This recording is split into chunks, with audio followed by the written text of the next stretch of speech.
Chers frères et sœurs dans le Christ, aujourd'hui nous lisons l'Évangile selon saint Matthieu, chapitre 18, de 23 à 35.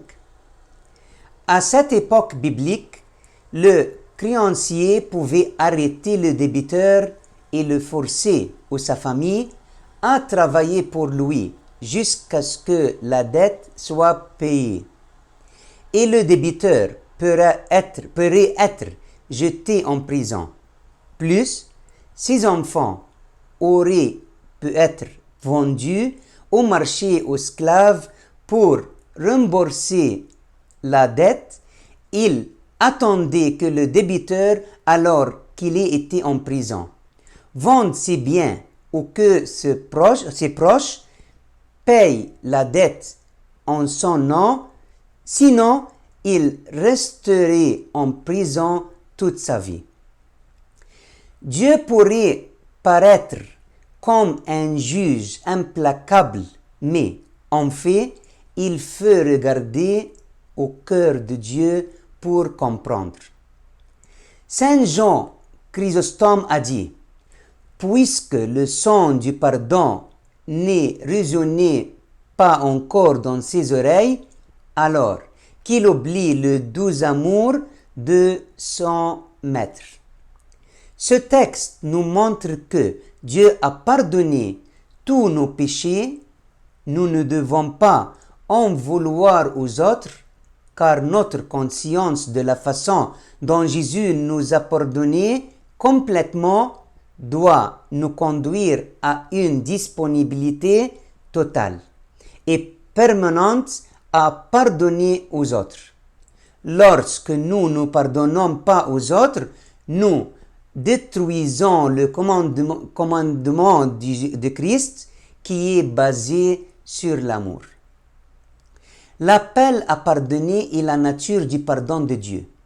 Il s'agit de pardonner du fond du cœur, pas seulement avec des mots. Chers frères et sœurs, le pardon est quelque chose de très créateur.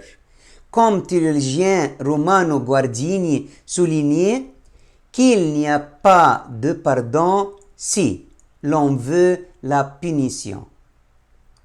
Le pardon signifie l'oubli complet. L'offenseur est recréé. Il est neuf de nouveau. Le pardon demande une grande grâce. Souvent, nous entendons les gens dire: nous voulons que la justice soit faite. Mais la miséricorde ou le pardon est beaucoup plus noble. L'Évangile nous montre Jésus, le miséricordieux, l'ami de l'humanité. Le pardon n'est jamais facile. Il est grâce de Dieu.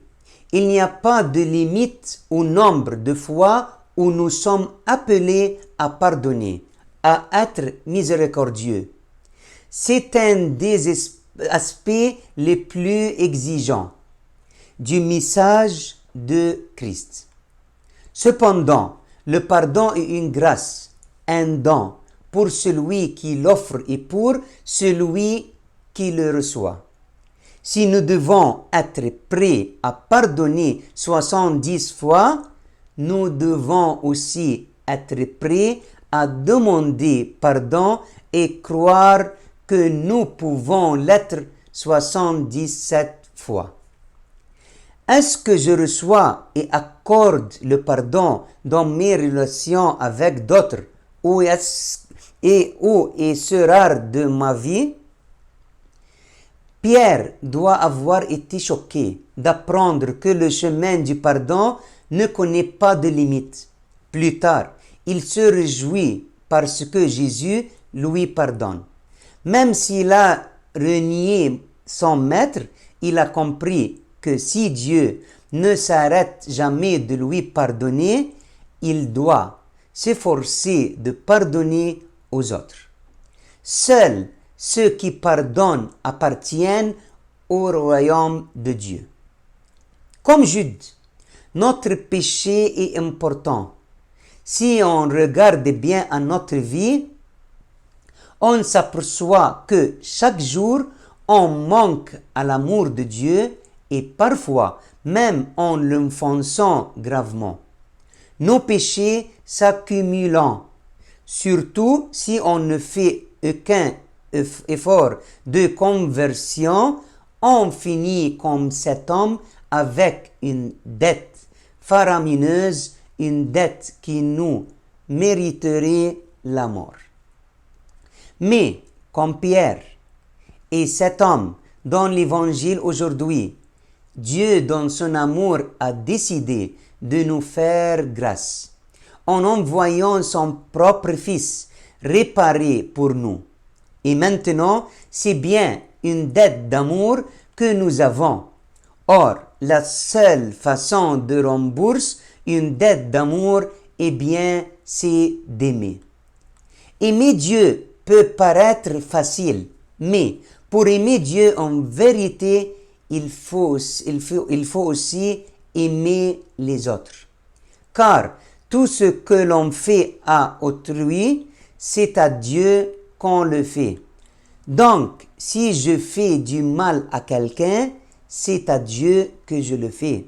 Si je refuse mon pardon à quelqu'un, c'est Dieu que je refuse d'accueillir et d'aimer. Et là, on se trouve dans la position de cet homme qui refuse de remettre la petite dette de son compagnon. D. Lors ce n'est pas Dieu qui va nous condamner, mais nous-mêmes en nous. Coupons ainsi de son amour. On ne peut pas aimer et ne pas aimer en même temps, ou l'on vit dans l'amour, ou l'on ne vit pas dans l'amour. C'est à cette intransigeance-là que Dieu nous appelle. Et c'est au fond de notre propre cœur que nous avons à répondre à cette question. Car là, il est question de notre vraie relation à Dieu, même si c'est au travers de l'accueil que nous vivons avec ceux qui nous entourent. Chers frères et sœurs, je vous souhaite un bon dimanche. Je prie et demande pour chacun de nous que Dieu nous donne d'abord la grâce de réaliser son amour et son pardon pour nous. Et deuxièmement, pour nous donner la grâce du pardon pour l'autre. Amen.